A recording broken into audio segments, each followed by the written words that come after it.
So let's start with Part D, prescriptions. Even if you're currently not taking any medications, once you go on Medicare, you need to enroll in a prescription drug plan. There are standalone plans when you take a supplement or on original Medicare, or there are prescription drug plans included in your Advantage plan. There is a penalty if you don't have prescription drug coverage, and it's a lifetime penalty. So please make sure you find out about the most affordable way to get this covered. All Medicare prescription drug plans have a formulary. That's the list of covered medications.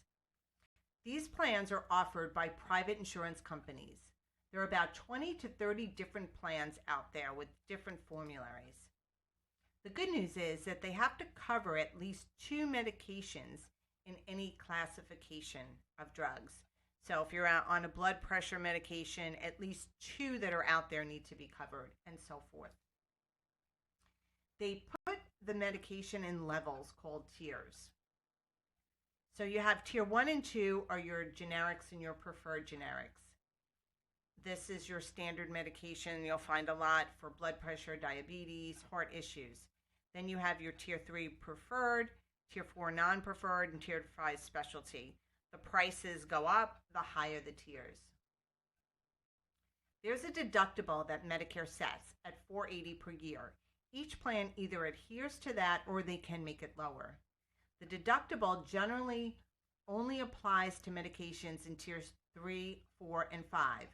So here's the way it works. If you have a tier 3, 4, or 5 medication, you're going to pay the full amount of the cost of that medication until you meet your plan's deductible.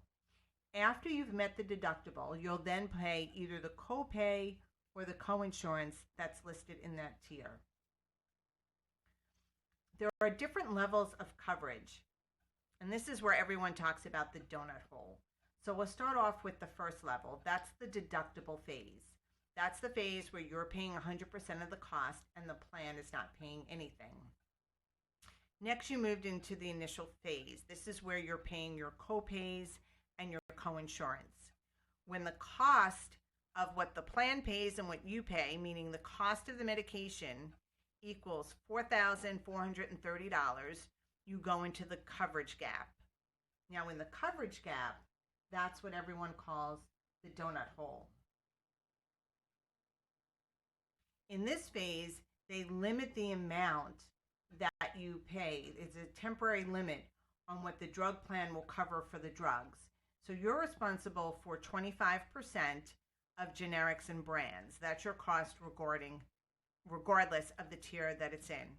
Now, when you reach $7,050, so when the price of the drug plus what you pay is $7,050, you're then out of the coverage gap, out of the donut hole, and in catastrophic coverage.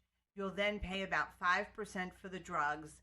It averages about $370 for generics and $920 for brands, whichever is greater. So items that count towards the coverage gap, or the donut hole, as people call it. So your yearly deductible goes into that, your copays and your coinsurance that you pay.